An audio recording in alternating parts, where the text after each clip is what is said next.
सभी साथियों को नमस्कार।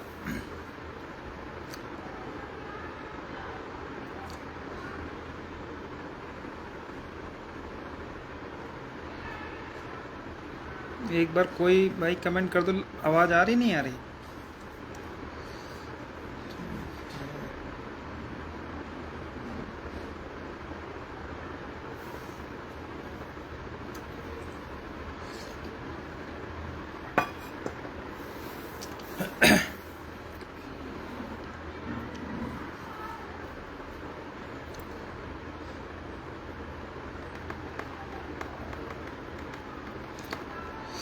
राजन भाई नमस्कार, सुमित भाई नमस्कार, उदित किर भाई, अवनीश पटेल भाई, सभी साथियों को नमस्कार। करण सिंह लोधी, इमरान सिद्दीकी, राजेश कुमार, भूपेंद्र कुमार, जितने भी साथी जुड़ चुके हैं सभी साथियों को नमस्कार।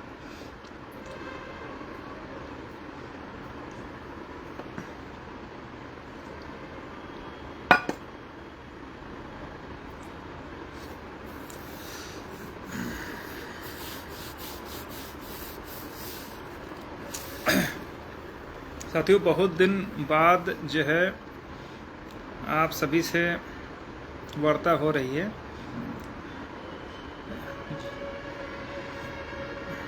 फिरोज भाई नमस्कार,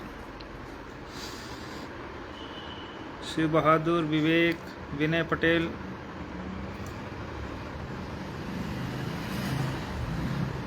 मेहताब आलम, जितने भी भाई जुड़ रहे हैं सभी को नमस्कार।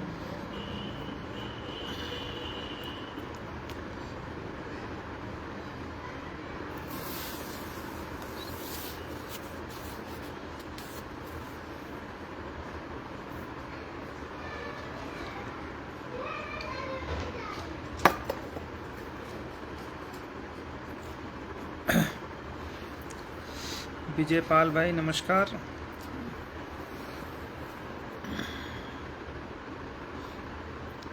ब्रजेश प्रजापति भैया नमस्कार। राजेश भाई, दिनेश भाई, जेलर साहब, सभी साथियों को नमस्कार।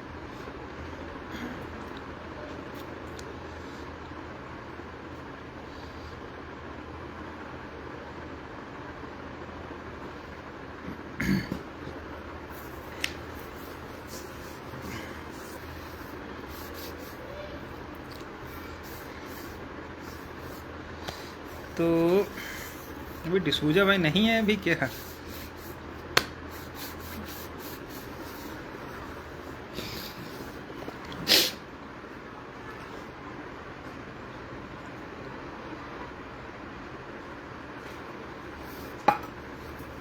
दिनेश भैया नमस्कार। शहनशाह अली हमारे डिस्ट्रिक्ट के हैं भैया नमस्कार।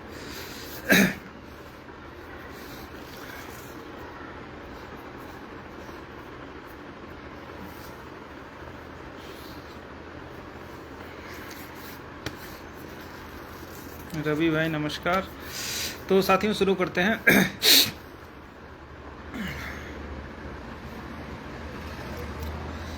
जैसा कि सभी साथियों को पता है कि काफ़ी लंबे समय से हम लोग लगातार प्रयास कर रहे हैं कि सुनवाई हो, लेकिन अभी तक जो अपना केस सीजीआई साहब छोड़ के भागे थे, उनके भागने के बाद से अभी तक विजय वेद भाई नमस्कार, अपने केस का प्रॉपर तरीके से सुनवाई नहीं शुरू हो पाई है। ठीक है, तो हमारे बहुत सारे साथी परेशान थे कि क्या होगा, कैसे होगा, किस कोर्ट में गया, क्या होगा, अभी तक क्यों नहीं सुनवाई हो पा रही। उन सारे चीज़ों को लेकर के आज हम लोग आपसे वार्ता करेंगे। बहुत सारे साथी 50 तरीके के प्रश्न पूछे हैं, क्या है, उनमें क्या कर सकते हैं, वो सारी बात का जवाब देने का मैं प्रयास करूंगा। बाकी देखते हैं क्या हो, कहाँ तक चीज़ें पहुंची हैं, उनमें क्या क्या है, सब पर बात करेंगे हम लोग। तो सबसे पहले बात करते हैं अपने मुकदमे की। साथियों, आप बिल्कुल, मैं स्पष्ट रूप से आपको ये बता दूं कि जो अपना मुकदमा है ये पूरी तरह से आरक्षण पीड़ित अभ्यर्थियों के पक्ष में ही इसका निर्णय होना है। ये बिल्कुल फैक्ट्स है, इसमें कहीं पर कोई शंका वाली बात नहीं है।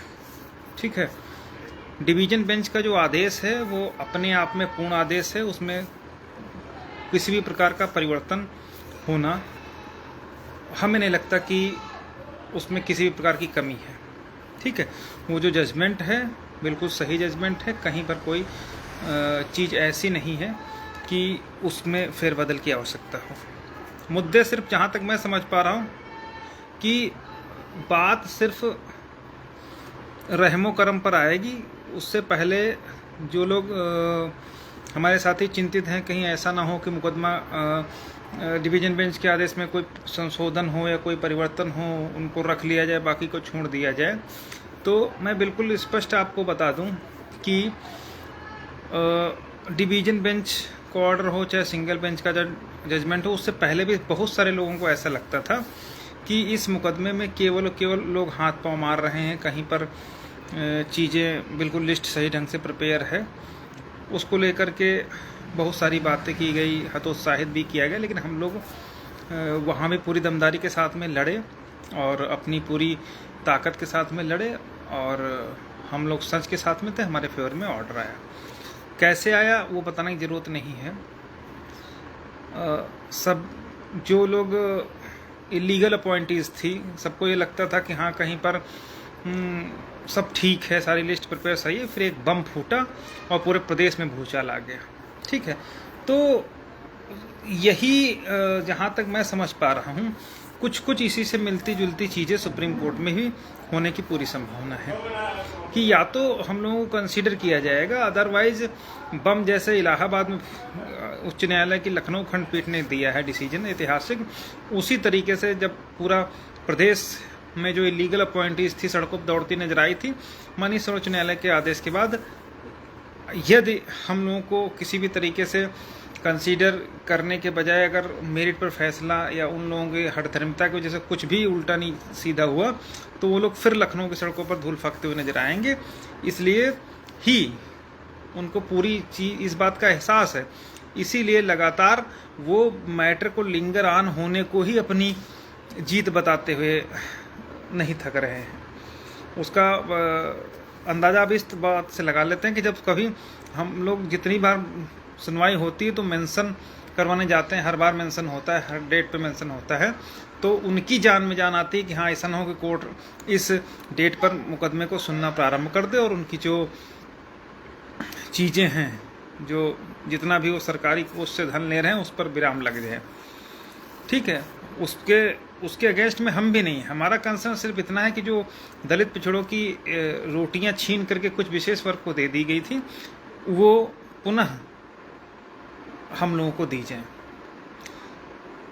अगर छीन कर न दी जाए तो एटलीस्ट इतना जरूर किया जाए कि जो वास्तव में लड़ने वाले लोग हैं, जो पात्र हैं, जिन्होंने इस लड़ाई को यहाँ तक लड़ा है, एटलीस्ट उनके लिए कुछ व्यवस्था की जाए। ये सारी बातें हम लोग पूरी तरीके से इस पर बहस के लिए तैयार हैं, लेकिन जो सबसे बड़ा प्रश्न ये है कि इतना लंबा समय हो गया, बेरोजगारों के लिए एक दिन लंबा माना जाता है और है भी, तो क्या होगा, कैसे होगा, कैसे सुनवाई होगी। तो आप लोग लगातार देख रहे हैं कि डे 1 से जब से दत्ता साहब की कोर्ट में मैटर आया, हम लोग लगातार अपने सीनियर्स के द्वारा उसको मेंशन करवाते रहे। हर डेट पे मान के चलिए, पहले एवार से मेंशन कराया, फिर जितने भी सीनियर्स हैं उन सब से, चाहे जोशी जी से करवाया हो, चाहे गौरव सर से करवाया हो, चाहे मनीष सर से करवाया हो, चाहे पटवालिया साहब से कराया, सबसे जो है लगातार हर डेट पर मेंशन करवा रहे हैं। आप सोच के देखिए कि अगर 1% भी कहीं पर भी हम लोग कमज़ोर होते तो अब तक ये मुकदमा सुन करके किनारे कर दिया जाता, क्योंकि कोर्ट भी इस चीज़ को समझ रही कि कहीं ना कहीं जो आरक्षित वर्ग के अभ्यर्थी हैं वो पूरी तरीके से सही हैं और जो जजमेंट डिवीजन का बेंच का है वो अकॉर्डेंस विद लॉ है। ठीक है, सेम यही सारी बातें इलाहाबाद हाई कोर्ट की खंडपीठ लखनऊ में भी जब सुनवाई चल रही थी तो आप लोगों ने देखा होगा कि जस्टिस चौधरी साहब भी छोड़ के भाग गए, राजन राय साहब जिनसे बड़ी उम्मीदें थे डिवीजन बेंच में, वो भी छोड़ करके भाग गए। मतलब क्योंकि उनको पता था कि जो डिसीजन आएगा वो बच्चों के हित में ही हमको देना पड़ेगा।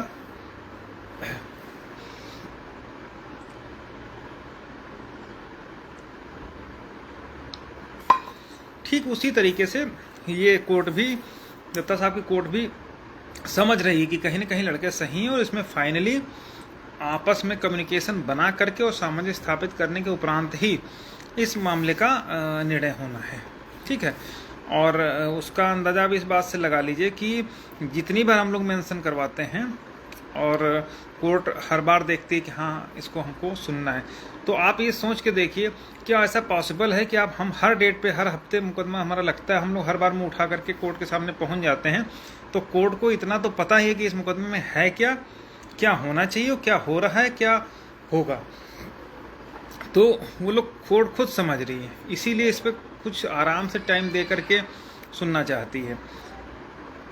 बहुत सारे साथी हमारे कह रहे थे कि दत्ता साहब की कोर्ट से अगर ये नहीं सुन रहे तो उनको हटाओ, ये करो वो करो, तो मैं उनको बिल्कुल भी आप इस बात का ध्यान रखिए कि सपोज दैट अगर हम लोग हटवा भी लेते हैं, लेकिन जहाँ तक मैं जानता हूँ दत्ता साहब की कोर्ट जो है वो कहीं न कहीं अभ्यर्थियों के हितों को ध्यान में रखते हुए डिसीजन देती है।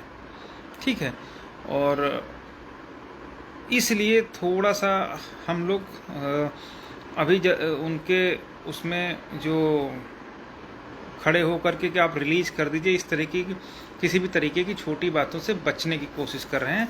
29,334 में याचियों को कंसिडर करने का आदेश इसी कोर्ट से हुआ था, तो इस कोर्ट में यदि आगे मैटर सुनवाई होती है, कोर्ट सुनती है, तो जब कोई डिसीजन नहीं निकल रहा होगा, सपोज जो अवैध हैं वो कहेंगे साहब हम तो 4 साल से नौकरी कर रहे हैं, हमारी नौकरी हो रही, हम तो कोई गलती नहीं, सरकार ने हमको नौकरी दिया तो हम कर रहे हैं, तो हम लोग कहेंगे साहब हम लोग तो पात्र कैंडिडेट हैं, हम कहाँ जाएंगे। तो उस स्थिति में ये रहेगा कि हुजूर ऐसा करिए, जो माननीय सर्वोच्च न्यायालय का ही आदेश है, आपकी कोर्ट का ही आदेश है कि जो एज ऑन डेट लोग हैं उनको अगर एकोमोडेट करने के लिए आप कह देते हैं तो सारी साल हो जाएंगे। तो चूँकि उनका पिछला ऑर्डर भी है तो वहाँ पर कुछ चीज़ें करने में आसानी हो सकती है।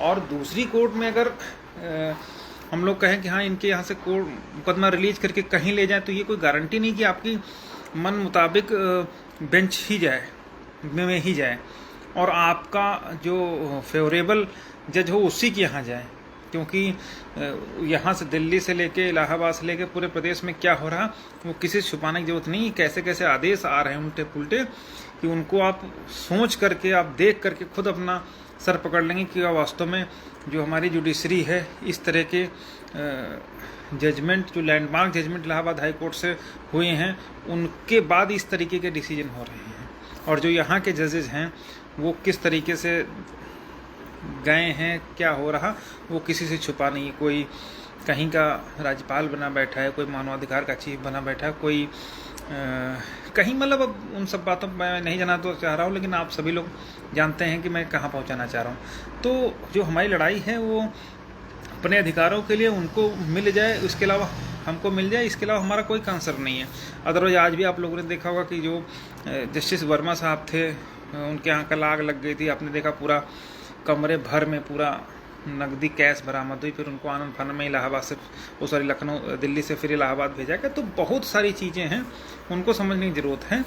और जो जज हैं दत्ता साहब, जहाँ तक मुझे ऐसा लगता है कि जो मैंने उनको देखा है कुछ ऑर्डर्स वो सोचते हैं कि अभ्यर्थियों के हितों को थोड़ा सा देखा जाए। सरकार तो अपना सब कुछ करवा ही ले जाती, करवाने का प्रयास भी करती है। तो ये सब चीज़ें हैं, तो उसमें जहाँ इतना टाइम हो गया वहाँ आनंद फानन में कोई ऐसा डिसीजन नहीं लेना चाहिए कि कुछ न कुछ गड़बड़ हो जाए कि अब लास्ट टाइम में कि हाँ हड़बड़ी में अपनी ही खोपड़ी पर ईंटा उठाकर मार लें, ऐसी स्थिति में। और ये भी मुझे पता है कि अन्य कोर्ट की तरह ये कोर्ट भी नहीं है कि हाँ आज सुना फिर हफ्ते भर बाद लगा दिया, फिर 1 महीने बाद लगा दिया, आज काउंटर रिजवाइंडर ये वो ऐसा वैसा, यानी लगातार सुनवाई हो भी रही होगी तब भी उसमें साल भर खींच देते हैं। लेकिन इस कोर्ट में जहाँ तक मुझे ऐसा लगता है कि ऐसा नहीं है। इनके यहाँ जिस दिन प्रॉपर तरीके से एक बार इन्होंने सुनवाई शुरू कर दी, फिर वो 2 से 3 डेट में वो फिनिश भी हो जाता। उसमें ऐसा नहीं होता कि आप 1 हफ्ते बाद ये करके आओ, 2 हफ्ते बाद ये करके आओ, 3 हफ्ते बाद, ऐसा नहीं। एक बार शुरू हो गया तो फिर ख़त्म हो करके ही रहेंगे। और इसीलिए इनके यहाँ जो केस इस कोर्ट में सुनने जाते हैं वो अपना पूरा उनका चैम्बर का ही सिस्टम रहता है, वो उन्हीं केसेस का स्पष्ट डायरेक्शन रहता है कि कौन से केस ऊपर लगाने हैं, कैसे लगाते हैं, जिनको सुनना होता है उसी के हिसाब से वो लोग सुनते भी हैं। और अगर किसी तरीके से ऊपर लग भी गया तो अगर उनको सुनना है तो वो 30 नंबर तक भी सुन लेंगे, 35 तक भी सुन लेंगे। नहीं सुनना है तो 10 नंबर भी वो नहीं सुनते। आप लोग लगातार इतनी हियरिंग में देख भी रहे हैं, हम लोग मेंशन भी करा रहे हैं, सारी चीज़ें हैं। अब सुप्रीम कोर्ट में क्या है, सर्वोच्च न्यायालय में, कि रजिस्ट्री तक पहुंच सिर्फ और सिर्फ AOR की होती है, वो भी एक लिमिटेड पैरामीटर्स के तहत। बाकी क्योंकि वहाँ यहाँ के रजिस्ट्री में हम लोगों को जो लिटिगेंट हैं उनको अलाउ नहीं है, तो रजिस्ट्री में केस को ऊपर करवाने के लिए, अन्य सब प्रोसेस के लिए हम लोगों के हाथ थोड़ा सा बंधे हुए हैं। यही जैसे अगर इलाहाबाद या लखनऊ में होता है तो यहाँ तक रजिस्ट्री तक क्लाइंट की काफ़ी पहुँच या हस्तक्षेप रहता है, इसीलिए हम लोग आराम से केस को थोड़ा सा अपने हिसाब से परिवर्तित करा सकते हैं। लेकिन वहाँ पर चूँकि लिटिगेंट का किसी भी तरीके से वहाँ तक पहुँच पाना नामुमकिन होता है, तो उस स्थिति में मजबूर हो जाते हैं हम लोग। इसीलिए हम लोग लगातार हर डेट पर केस को मेंशन करा रहे हैं। हर कोई भी आप चाहे जिस डेट में देख लीजिए, एक आधी डेट जब बिल्कुल ही क्लियर ना हो कि हाँ नहीं होगा, उसको छोड़ दीजिए। अगर तो जब से जितनी डेट्स हैं हर डेट पर मेंशन करवाते हैं, चाहे वो जूनियर के द्वारा हो चाहे सीनियर, जूनियर तो नहीं ही, हर डेट पर लगभग बस सीनियर्स के द्वारा हम लोग मेंशन कराए हैं। ठीक है, पहले इंडिविजुअल हम लोग मेंशन कराते थे, चाहे मनीष सर से हो, चाहे जोशी जी से हो, चाहे AOR से हो, चाहे फिर उसके बाद ये कहा गया कि थोड़ा बड़ा सीनियर लाओ, तो फिर हम लोग क्योंकि पटवाले सर की थोड़ा फीस ज़्यादा थी, तो ये हुआ कि जब मेंशन नहीं कराना है तो थोड़ा सा आपस में कोऑर्डिनेट करके मेंशन करवाया जाए। तो वो भी लगातार आप लोग देख रहे हैं कि 3-3 डेट से लगातार उन्हीं को किया जा रहा है। ठीक है, लेकिन फिर भी कोर्ट पिछली बार उन्होंने कहा था नेक्स्ट मंथ सुनेंगे, इस बार कहा कि हफ्ता दो हफ्ता रुक जाइए। तो ऑलमोस्ट लगभग मुझे ऐसा लगता है कि अब वो समय 1-2 हफ्ते में आ ही गया है कि हम लोगों की केस की सुनवाई शुरू हो जाएगी। और एक बार शुरू हुआ तो सारी चीज़ें सीक्वेंसली हफ्ता 10 दिन में 2 से 3 डेट में निपट जाएंगी। ठीक है, तो ये सारी बातें हैं, तो अनावश्यक किसी को परेशान होने की ज़रूरत नहीं है। बहुत सारे हमारे साथी प्रश्न किए, उन पर भी हम लोग आ जाते हैं।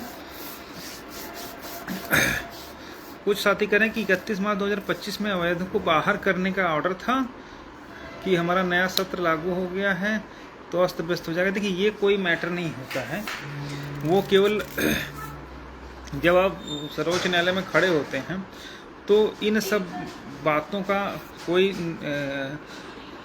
औचित्य इसलिए नहीं रह जाता कि जब वो डिसीजन फाइनली डिलीवर्ड हो रहा होता है तो उसमें फिर बीच में क्या हो जाएगा क्या नहीं हो जाएगा उससे कोई मतलब नहीं। वो एक फाइनल ऑर्डर दे देंगे कि आपको ऐसा करना है। ठीक है, तो नया सत्र शुरू हो जाएगा, इन सब का कोई मतलब नहीं है। अगर नया सत्र शुरू हो जाएगा तो सारा डेटा ऑनलाइन है, 2 मिनट में आप जिस एक्सक्लूड करके एक लिस्ट पब्लिश कर देंगे, काम खत्म हो जाएगा, उसका कोई मतलब नहीं है। ठीक है, तो उनको एक्सटेंशन मिल जाएगा, नया सत्र मिल जाएगा, ऐसा नहीं कि उनका कोई वरदान मिल जाएगा। कहीं ऐसा भी कोई नियम नहीं है कि अगर 31 मार्च डेडलाइन निकल गई तो फिर वो फिर 1 साल के लिए वो हो जाएंगे, ऐसा कुछ नहीं है। वो केवल तभी तक अनुकंपा पर काम कर रहे हैं जब तक इस मुकदमे का निर्णय नहीं हो जाता। जब आप जजमेंट पुराना पढ़ेंगे तो उसमें देखिए लिखा हुआ है कि टिल फाइनल डिस्पोजल। ठीक है, तभी तक के लिए उनकी स्थिति है, बाकी उसके अलावा कोई भी नहीं है।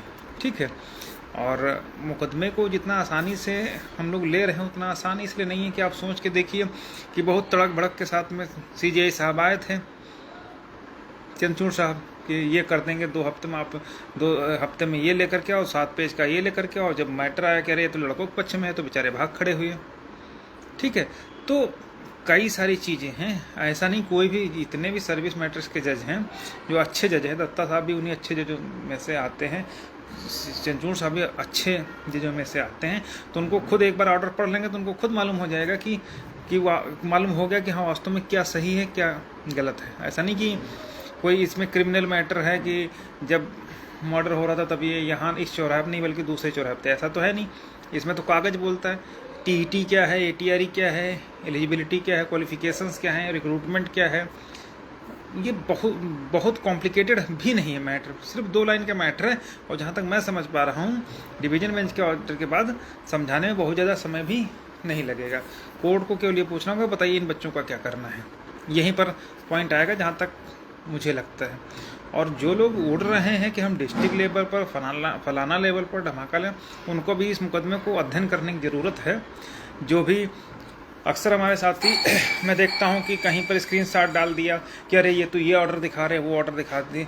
मैं ये सब मैं बता रहा हूं ना कि चूजे हैं इस मुकदमे के लिए, ठीक है। मैं इन मुकदमे को शुरू से लेकर के वहाँ पर भी मैराथन बहस हुई, मैराथन सुनवाई हुई है।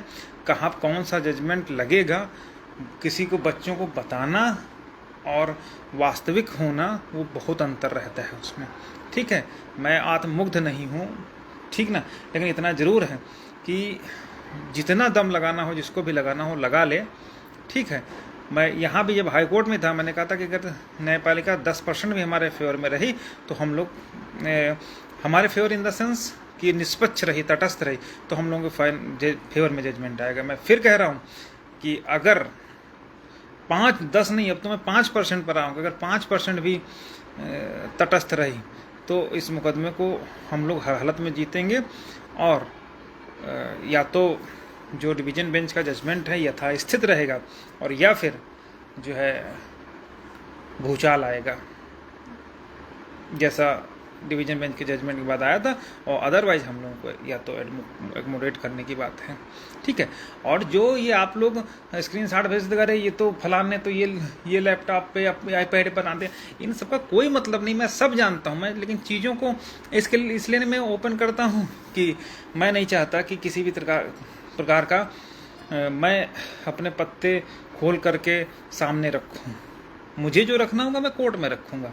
हमको किसी लड़के को ये नहीं बताना कि भैया हम यहाँ मजबूत हैं, क्योंकि हमारे साथ में जितने भी साथी जुड़े हुए हैं सबको मालूम है कि क्या स्थिति है। और हम लोग केवल उतना ही बोलते हैं जितना कोर्ट में होता है। अक्सर लोग उम्मीद करते हैं कि हम हर डे, हर सुनवाई के बाद या हर दिन मेंशनिंग के बाद या हर दूसरे देश से आकर के कुछ बताएं, तो हमारे पास उसको बताने के लिए बहुत सारी चीज़ें होती नहीं है। तो इसीलिए मैं उसको ना तो कहना उचित समझता हूँ ना ही बताना उचित समझता हूँ कि हम आकर के आपको झूठ मूठ का बता दें कि आज ये है, ऐसा है, ये हुआ, वो हुआ। उसका कोई मतलब नहीं, ना ही मैं सब जवाब दिखाऊँ। जो चीज़ रहती है वो सबके सामने रहती है, क्योंकि जब कोर्ट का जजमेंट लिख करके आपके सामने कागज़ में आ जाएगा तो खुद ही चीज़ों को सबको पता चल जाएगा कि क्या है क्या नहीं है। उसमें हमको बताने की ज़रूरत नहीं है। हमको बताने की ज़रूरत नहीं है कि किसी ने टीईटी में रिलैक्सेशन या रिजर्वेशन ले लिया तो वो एटीआर में कैसे नहीं लेगा, एटीआर में ले लिया तो फाइनल मेरिट में कैसे नहीं लेगा। उन सबका जवाब है। तो कोई भी हमको बहुत ज़्यादा उसमें हौज पहुँचने, एकदम मेरा साफ़ सुथरा मैटर है, 2 मिनट में कोर्ट को समझ में आ जाएगा। बाकी जो क्योंकि साहब ये तो 82 नंबर पा करके भी आगे प्लेइंग 11 में आ गए और हम 90 नंबर पा करके प्लेइंग 11 में नहीं है साहब, ये तो 90 नंबर पा करके भी वो हो गए। तो ये सब चीज़ें मैं देख चुका हूँ, पढ़ चुका हूँ, बहुत अच्छे से हमको पता है। ये साहब कितनी बार रिजर्वेशन लेंगे, इनको डिस्ट्रिक्ट वाला भी प्रेफरेंस भी मिलना चाहिए और मेरिट भी मिलना, सबका जवाब देंगे। लेकिन हम किसी के सामने नहीं देंगे, ना ही ये हमको बताने की जरूरत नहीं। हमको सिर्फ एक लाइन हम पढ़ा देंगे कोर्ट को, हमको पता चल जाएगा डिस्ट्रिक्ट लेवल का आरक्षण ले रहे हैं कि नहीं ले रहे हैं। लेकिन वो सब चीज़ें लाइव के माध्यम से या कहीं पर मैं बताना नहीं उचित समझता हूँ, ठीक है। अभी जितना उड़ रहे हैं उड़ लेने दीजिए, जिसको भी उड़ना है, ठीक है। लेकिन मुझे मालूम है कि जो उड़ता है वो वापस घोंसले में आता है, ठीक। और इतना उड़ रहे हैं कि जब सुनवाई नहीं होती तो बड़ा खुश हो जाते हैं। तो उनको खुद मालूम है कि इस डिसीजन में क्या होगा, ठीक है। हमारे पास प्री मेंस जो भी हैं कि आप यूपी पीसीएस का रूल लगा दोगे या किसी मतलब सारी चीज़ आप कर लोगे, लेकिन करोगे तो अकॉर्डेंस विद लॉ ही। तो वो सब चीज़ों का हमारे पास पूरी व्यवस्था है। कहीं पर ऐसी चीज़ नहीं है कि हम कुछ भी वहाँ पर कोई बच के निकल जाएगा। 5% भी तटस्थ रहे तो कोई बच के नहीं जाएगा, सब बिल्कुल वहीं पर चक्करघन्नी के तरीके से घूमते हुए नजर आएंगे। मुझे पहली सुनवाई में मैं रहा हूँ, पहली क्या हाई कोर्ट से लेकर सुप्रीम कोर्ट तक लगभग जो फाइनल सुनवाई हो रही थी इलाहाबाद खंडपीठ की लखनऊ में, तब भी मतलब चूँकि अपील हमारी तैयारी हुई थी हमें तैयार कराई थी। जो बहस थी, कोई भी बहस, मुझे कुछ शंका थी कि शायद सुप्रीम कोर्ट में जा सकता है, तो मुझे पूरा पता था, इसलिए मैं हर सुनवाई में मैं रहा हूँ कि किसका क्या आर्गूमेंट हुआ है, हर चीज़ टू द पॉइंट। मुझे आज भी अगर मौखिक रूप से कोई पूछ ले कि असित चतुर्वेदी साहब का क्या कंसर्न था, क्या बहस की थी, अमरेंद्र त्रिपाठी साहब ने क्या बहस करी थी, या सुदीप सेठ साहब ने क्या बहस करी थी, उपेंद्र मिश्रा साहब ने क्या बहस करी थी,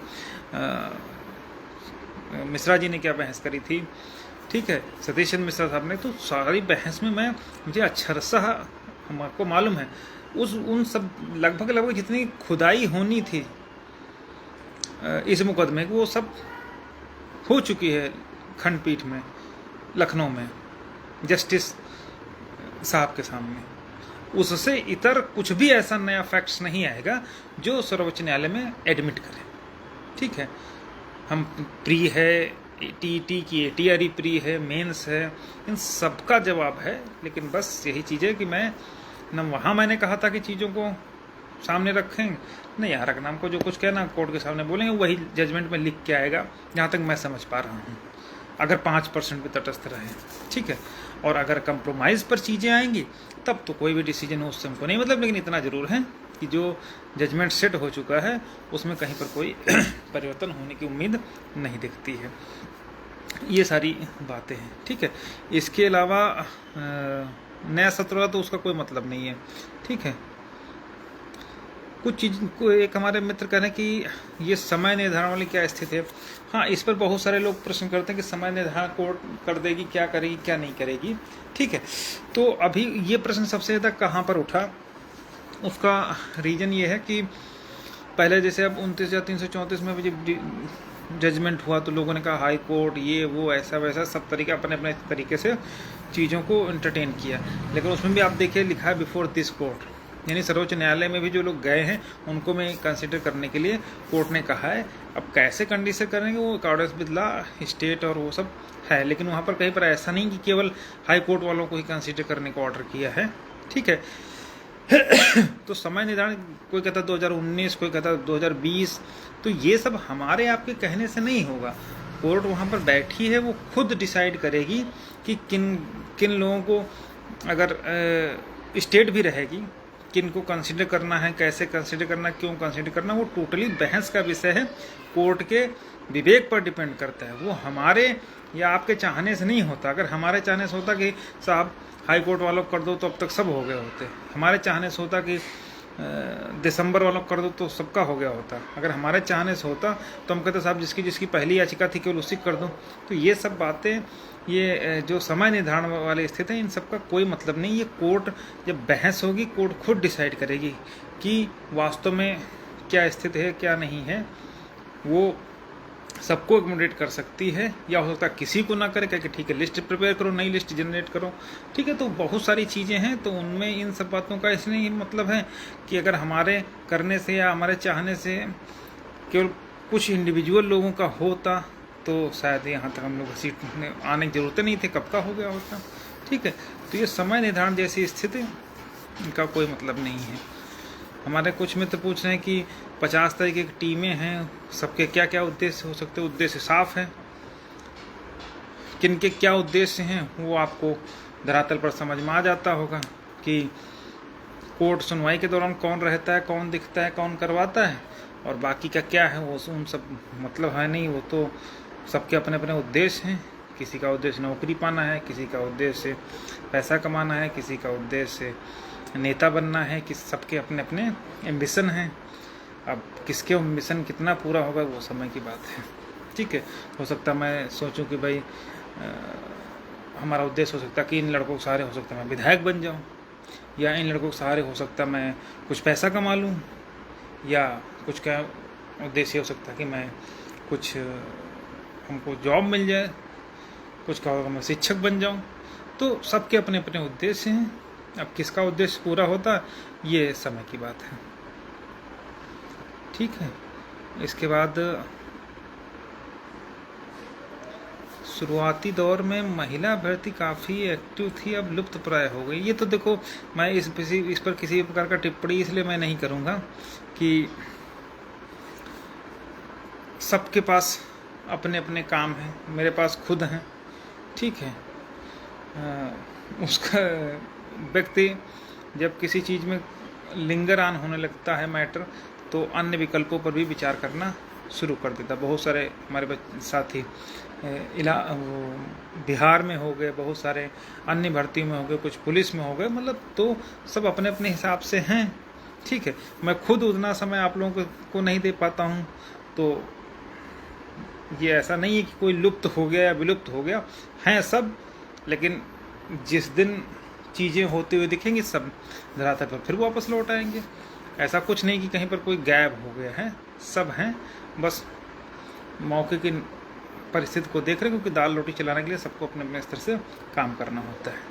मेरे खुद 2 निजी बच्चे हैं, एक बेटा है बेटी, तो अपनी दाल रोटी चलाने के लिए व्यक्ति कुछ न कुछ करता रहता है, चाहे वो कैसे करे वो सब परिस्थिति के अनुसार डिपेंड करता है। तो लुप्त तो कोई नहीं, बस ये है कि अपनी अपनी दाल रोटी चलाने में सब लोग व्यस्त रहते हैं, ठीक है, कि हाँ किसी तरीके से ये हो जाए, ठीक है। हर दिन किसी न किसी अभ्यर्थी को ग्रुप से शहीद कर दिया जाता है, या फिर किसी के, देखिए इन सब का कोई मतलब, ये तो ग्रुप से निकालना है, जोड़ना, ये सब तो सामान्य बातें हैं, इनका कोई मतलब है इसलिए नहीं है, क्योंकि अब जहाँ पर 4 बर्तन होंगे तो खनकेंगे तो है ही हैं, ठीक है। और यही सब चीज़ें आपस में एक दूसरे को जोड़े रखती, बांधे रखती हैं। ईश्वर ने चाहा तो जब नौकरी मिलेगी तो शायद यही सब चीज़ें याद भी रह जाएंगी कि हाँ हम उनको ग्रुप में जोड़ते थे, वो निकालते, तो ये सब तो चलता रहता है, कोई दिक्कत नहीं है। जो याची हैं वो लो मेरिट वाले हैं, याचियों को कंसिडर होने के कितने चांस हैं, मैं बता रहा हूँ ना कि ये टोटल जब तक नई कोर्ट है, अभी तक दत्ता की कोर्ट में बहस शुरू नहीं हुई है, तो जब तक उनका रुख हम लोग नहीं देख लेते तो इस पर कुछ भी कहना जल्दबाजी होगी, ठीक है। हालांकि वो मेरिट के भी जज हैं, तो वो कर भी सकते हैं, नहीं भी कर सकते हैं, ठीक है। लेकिन अभी पिछली भर्ती में 29,000 में उन्होंने एकोमोडेट करने के लिए पिटिशनर्स को कहा है, तो इसीलिए मैं कह रहा हूँ कि वो थोड़ा सा अभ्यर्थियों के हित की बात सोचते हैं, ठीक है। तो जब पिछली भर्ती में कर सकते हैं, तो उसी आदेश के अकॉर्डेंस में हम लोग भी एक बार कह सकते हैं हुजूर, अगर आप पूरा लिस्ट प्रिपेयर नहीं करना चाहते, तो जो भी आज की डेट में कैंडिडेट या before age on date court के समक्ष हैं, उन्हीं को अगर एकोमोडेट कर लिया जाए, तो इस मैटर को नॉन एफआर बना करके डिस्पोज ऑफ कर दिया जाए, तो कोई बड़ी बात नहीं है। तो इसकी भी पूरी संभावना है कि हो जाना चाहिए, और बाकी कोर्ट के ऊपर डिपेंड करता है कि आखिर कोर्ट क्या डिसीजन करती है।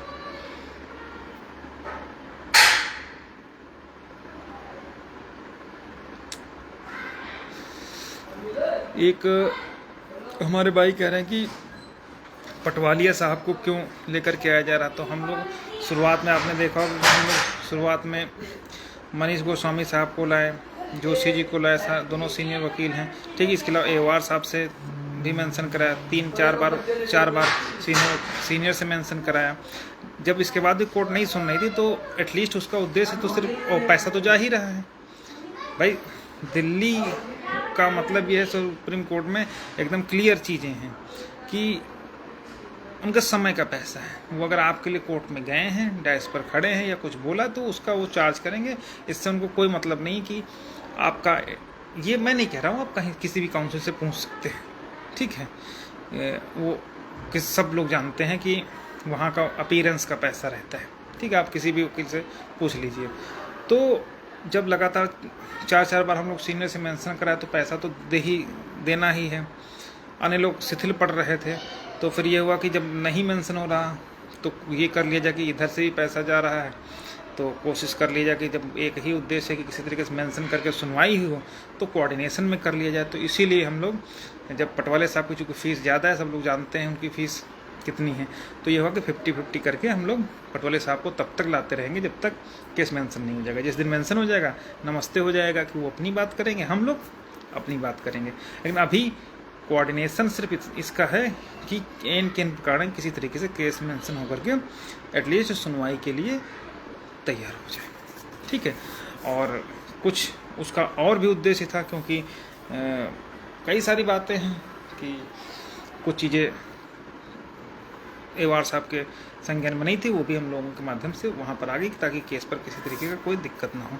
तो यही रीज़न है कि चूँकि जब केवल उसका मेंशनिंग का था तो अकेले हम लोग लगातार 4 बार 5 बार किए सीनियर से।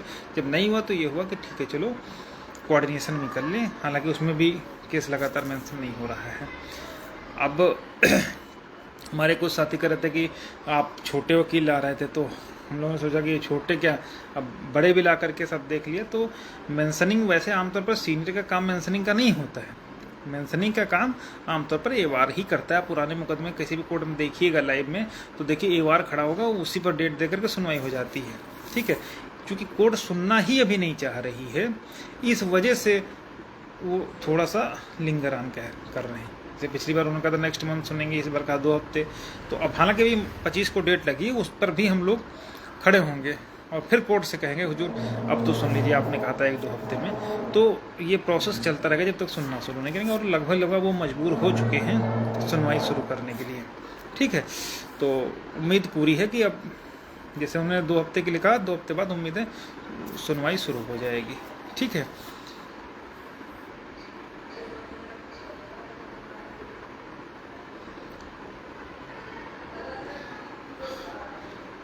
हाँ, तो ये सारी बातें। और बाकी जो लोग समय निर्धारण जैसी बात सोचते हैं कि ऐसा ना हो कि 20 वालों का हो जाए, इनका हो जाए, ऐसा नहीं है।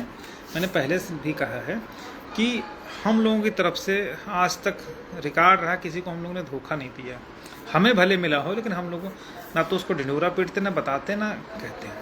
कोर्ट के सामने जो भी हमारी टीम से साथी जुड़े हुए हैं, हम सबके लिए, पिटिशनर्स के लिए अगर कुछ भी रास्ता बहस के दौरान दिखता है तो वो पूरी सबकी बात रखी जाएगी। किसका होता है, कैसे होता है, उसको पूरी तरीके से प्रयास किया जाएगा कि सारे लोगों का एटलीस्ट होना चाहिए। ठीक है, उसमें आप कहीं पर भी ये मत सोचिए कि यहाँ पर्टिकुलर हमारा कोई एक व्यक्ति है। हमारे लिए तो उसकी उतनी ही जिम्मेदारी है जो हमारे साथ जुड़ा है जितनी अन्य लोगों के प्रति में है। तो ऐसा मत सोचिए कि हाँ, ऐसा ना हो कि लेके निकल जाए बाकी हम लोग बजाते रहे, ऐसा नहीं है। क्योंकि इस तरीके की अफवाहें वही लोग फैलाते हैं जो जिनका उद्देश्य है कि डिवाइड एंड रूल, किसी तरीके से इनको कमज़ोर कर दो ताकि ये केस को लड़ ही ना पाए और बाकी का काम जो अन्य अभ्यर्थी हैं वो कर ले जाएं। ठीक है, तो इन सब पर ध्यान नहीं देना है। ठीक है, आप लोगों को किसी भी तरीके से परेशान होने की ज़रूरत नहीं है। और ईश्वर ने चाहा तो नेक्स्ट वीक 25 को भी हम लोग मेंशन कराएंगे, उस दिन या आगे चल करके सुनवाई शुरू होगी। और बहुत ज़्यादा लंबा नहीं खींचेगा, 2-3 डेट में ही अपना मैटर, जहाँ तक मैं समझ पा रहा हूँ, सॉर्ट आउट हो जाएगा। पहली डेट जो होगी उस पर थोड़ा एंटरटेन करेगी कोर्ट, फिर सरकार को पक्ष रखने के लिए बोलेगी, सरकार बोलेगी ठीक है हुजूर हम पूछ के बताते हैं स्टेट से, एक डेट उसमें जाएगी और फिर 1-2 दिन में सबका अपना कंसर्न ले करके हो जाएगा। बाकी तो सामान्य जो हमारे अन्य अभ्यर्थी हैं उनको तो फ्रंट पे आना नहीं चाहिए था, स्टेट का काम था, उनको रहना चाहिए था। ठीक है, तो उनका भी आर्गूमेंट होगा, उनका तो आर्गूमेंट क्लियर है साहब, हम कहाँ जाएंगे, तो हमारा भी आर्गूमेंट यही रहेगा कि हम कहाँ जाएंगे। ठीक है, तो इन सब बातों पर ही बहस होनी है। तो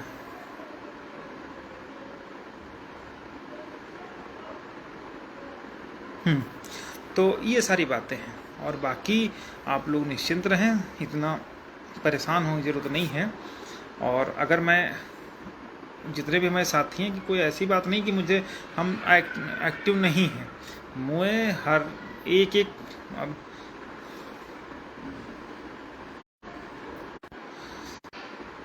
एक चीज़ हमारे नॉलेज में है। ठीक है, और हम लोग लगातार दिल्ली जाकर के वार से मिल करके सब कुछ, लेकिन अब चूंकि वही है कि जैसे कुछ हो नहीं रहा तो हम आपको आकर के तड़क भड़क करके चिल्ला चिल्लू करके कूद फांद करके क्या हम आपको बताने लगे।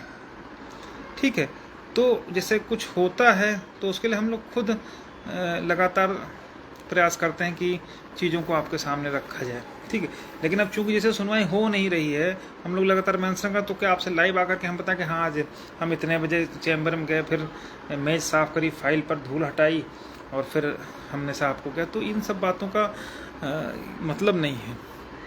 ठीक है, तो जब सुनवाई शुरू होगी तो आप लोगों को खुद पता चल जाएगा। ठीक है साथियों, तो लगभग वो सारी चीज़ें क्लियर हो गई होंगी। बाकी नहीं सौरभ भाई, ऐसा नहीं है, हम पूरी तन्मयता के साथ में ठीक है। और हमारे बहुत सारे साथी परेशान थे, हमको ही फ़ोन कर रहे थे, जेलर साहब को भी बहुत फ़ोन किया, जेलर भाई हमसे पर्सनल बहुत रिक्वेस्ट किए कि लड़के परेशान हैं, और हम लोग भी लगातार बात करते रहते हैं। लेकिन ऐसा नहीं है कि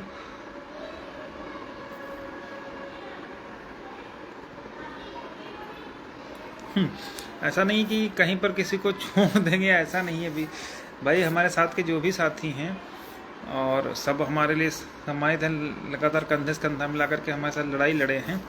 तो लेकिन अब क्या करें कि चूँकि अब इधर चीज़ें उस ढंग से नहीं हो पाई। अब सर्वोच्च न्यायालय की कुर्सी पर साहब बैठे हैं, अब उनसे हम हर प्रयास किए, हम लोग कर रहे हैं डेट पर।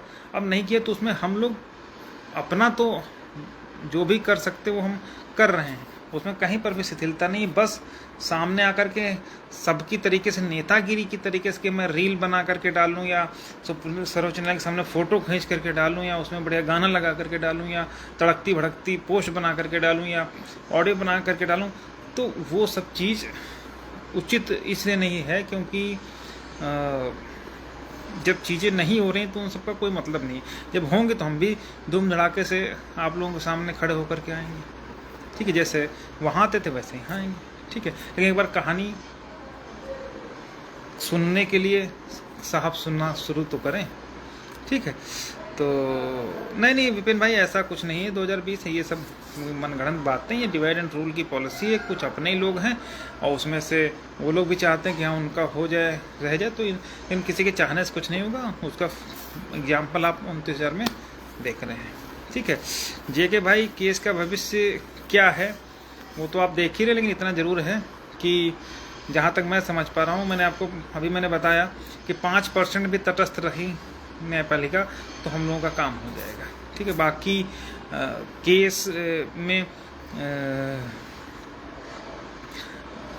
स्टेट का क्या रुख रहता है वो बहुत इम्पोर्टेंट होने वाला है। ठीक है, बाकी जो भी साथी हमारे परेशान थे, जेलर भाई तो आज लगभग कम से कम 10 बार हमको फ़ोन कर दिए कि भैया आना है, मैसेज कॉल के थ्रू।